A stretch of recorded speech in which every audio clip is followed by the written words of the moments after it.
What's up, Mets and overall baseball fans? Welcome back to the channel. And folks, we have a massive discussion, this time regarding a future Hall of Famer and his current connection to the Metropolitans. But before we get into it all I ask is that if you're new to the channel, don't hesitate for smashing that like and subscribe button. Help me get a 20k subs for our next short-term goal. Thank you guys all so much in advance as always. And of course, I have to let you all know that today's show is brought to you by BetOnline. BetOnline is your #1 source for all your sports betting needs. So make sure you head over to betonline.ag using promo code Bleav at BLEAV. That way you get a 50% off welcome bonus. BetOnline, it's where the games begin. And now, folks, let's let the show begin, because as you see here, the Mets are connected to Justin Verlander, going left to right in these reports. Originally from Ken Rosenthal, The Athletic, then reaffirmed by SNY that yes, Verlander is expected to look for lucrative offers elsewhere in the market from the Mets and other big market clubs. Then you see there in the middle from SNY that yes, the Mets have been pondering the idea of signing Justin Verlander to a short-term high AAV deal for months now. Then on the far right, what came out earlier today at the time of recording this is that Verlander is hoping to get a Max Scherzer type contract at 3 years, upwards of $130 million. So guys, let me know your raw thoughts in the comments below. My raw reaction to this is: 1, I'm not surprised. 2, I'm very conflicted when it comes to Justin Verlander. However, Justin Verlander, his connection here with the Mets, this makes so much sense. Far more sense than maybe I initially realized, and here's why. In the scenario where Jacob deGrom does not return, again, in that scenario, because there's pretty much no chance, you would imagine,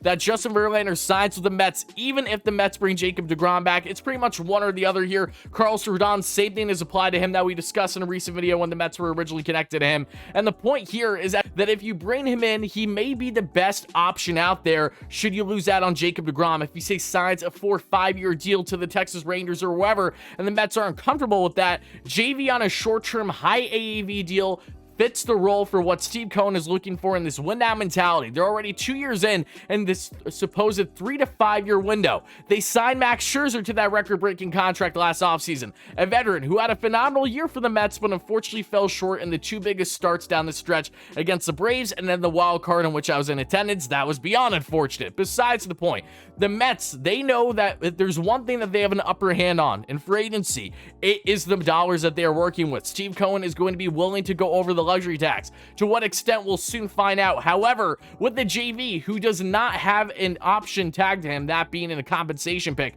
because he wasn't able to get an offer for the QL this offseason after being offered one the offseason previously, he's someone now where there's no compensation pick to worry about with signing him. Short-term high AAV, this is right in the basket of what Steve Cohen is looking to do this offseason in a win-now stage. So let's talk about the pros and the cons here. Why does it make sense for the Mets? Let's start with that. It makes sense for the Mets if you lose out on Jacob deGrom. If there's no scenario where he is, say, returning, right? Then you go your plan B, C, etc. What do all these guys have in common when it comes to the top guys out there? It's uncertainty. Jacob deGrom, why wouldn't you sign him to between $35 and $40 million for upwards of 4 or 5 years? Should that be what he gets wherever he lands?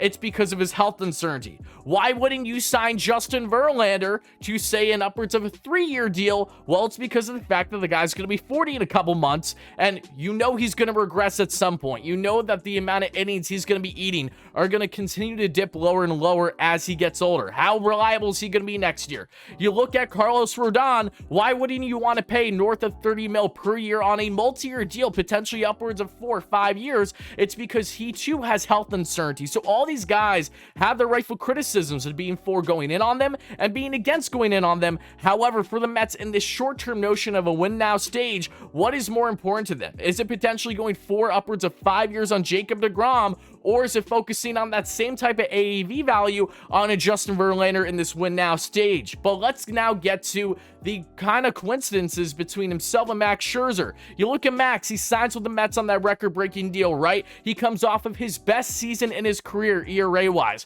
Justin Verlander just came off of his best season, ERA-wise. 1.75 ERA, as you see down below. Phenomenal numbers for a guy who hasn't pitched in 2 years after having Tommy John surgery in his mid to late 30s. You do not see that often at all. That's why he's a generational talent, just like Max and just like Jacob deGrom in their own rights. So you see that. But you look at JV here and the potential of him landing with the Mets. You look at his connections with Max Scherzer during their time in Detroit, right? They, of course, had a monster rotation back in the day when they were all healthy there, when they were younger back in the day, of course. But Justin Verlander is someone that, again, on the short-term standpoint, is pretty much a Max Scherzer 2.0 situation. Now, what is the big risk with having this type of situation happen, right? It is the fact that you are going to have not one, but a two-headed monster for your rotation, say 2023, maybe 2024, maybe 2025, but I'm not getting ahead of myself there. I don't see Justin Verlander getting a 3-year contract, I'm going to be honest.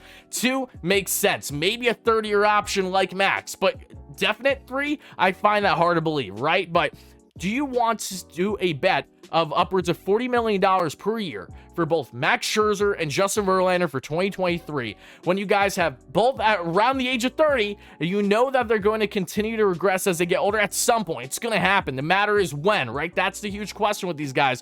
Are you going to rely on those at the head of your rotation, let Jacob deGrom go elsewhere, and what happens if Justin Verlander falls off starting next season, right? What happens if he shows regression, deals with ailments throughout the year? Then you have to bank on the rest of your rotation, which as of today is a complete question mark. We have no idea what the rest of the rotation is going to look like. So there's things to be in favor of with Justin Verlander and what he can bring you on the short term. That's what Steve Cohen loves. That's how he's able to land these guys. However, there's also things to be against here, especially when you get to further on the cons.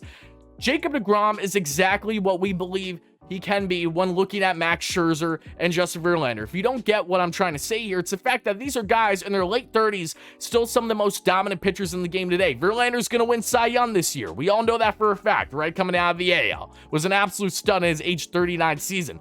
That's what you hope you're going to get in Jacob deGrom should he stay healthy. He's only at the age of 34 right now. So even committing 4 or 5 years at absolute worst for Jacob deGrom, you still have upside should he stay healthy of continuing to blossom and be an absolute ace in this rotation for years to come. So it comes down for the Mets here and for Jacob deGrom, what is the better fit? Do you want to focus all in on Jake, put all your chips in that basket, do whatever it takes to make him return as long as he wants to return, and we know that there is a level of interest there, or do the Mets want to pivot elsewhere? And if they do so, Justin Verlander, Carlos Rodon, those are the guys to watch at the top of the list. I love all these guys for different reasons. Justin Verlander, phenomenal 2022 season, phenomenal career overall. You have those scares in the World Series, but I think we could worry about that should the Mets get to the World Series, with JV being a factor in doing so.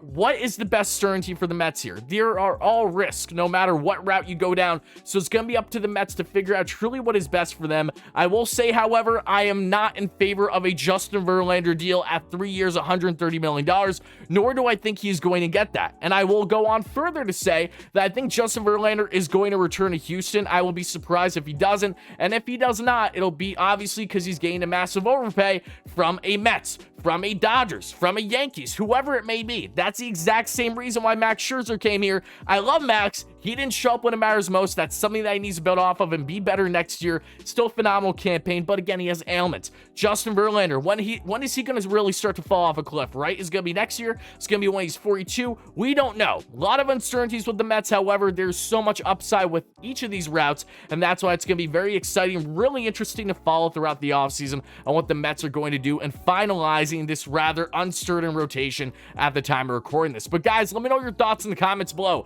How do you feel about Justin Verlander potentially coming to the Mets as a plan B option should you lose out on Jacob deGrom? Of course, I want Jake first and foremost. I'm just discussing Verlander because he is currently connected with the Mets, as we do with any player connected with the Mets of significance here on the channel. And of course, guys, if you found yourself enjoying this kind of Mets content and you want to see more great Mets content like this, don't hesitate from smashing that like and subscribe button, sharing this video with your friends, on the notification bell, all those great things. Thank you guys all so much for the continued support. Love you all to death, and I'll talk to you again real soon. Let's go Mets, baby. Peace out.